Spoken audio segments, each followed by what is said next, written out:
Noong 2015, nananahimik si Mayor Rodrigo Roa Duterte sa Mindanao.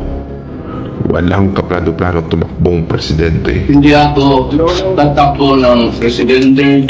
The country does not need me. I do not have the ambition to be president. Mahal lang marami sa Davao dahil sa pinamalas na katangitang pamumuno at serbisyo sa gobyerno. Handa nang magretiro at ialay ang natitirang lakas para makasama ang pamilya at apo sa huling sandali ng kanyang buhay.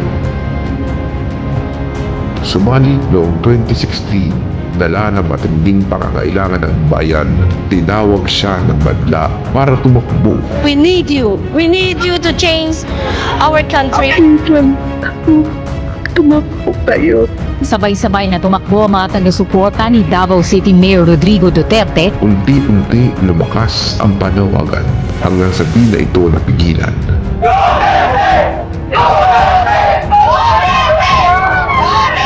Sa kanyang pagtakbo, iilan ang kanyang ipinangako.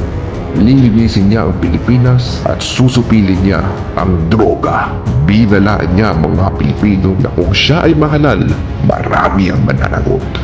Kriminal, sindikato, drogista at kurakot. I will be forced to kill you. And you will be forced to kill me and the other. Because I have to protect the nation. Talagang yayarihin ko kayo sa paghirap ninyo sa Pilipino. Marami ang natuwa, nagbuni at sumang-ayon. Si Duterte ang kailangan ng bayan at nang siya'y naging Pangulo, tinupad niya ang lahat ng kanyang sinabi. Inialay niya ang lahat ng oras, galing at talino para sa Pilipinas. At ngayong 2025, inialay siya ng sariling gobyerno at nais siyang litisin, hindi dahil sa kasalanan, kundi dahil sa pangakong kanyang tinupad para sa Pilipino.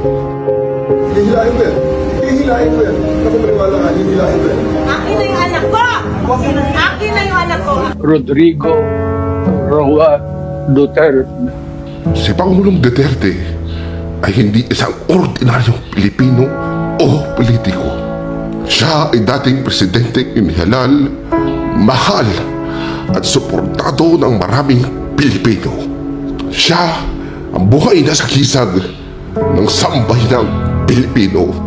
Kung ang uusig sa kanya ay isang banyaga na walang alam sa sistema, pamumuhay, kultura at tunay na kalagayan ng Pilipinas, para mo na rin sinabing walang halaga ang ating pagka-Pilipino.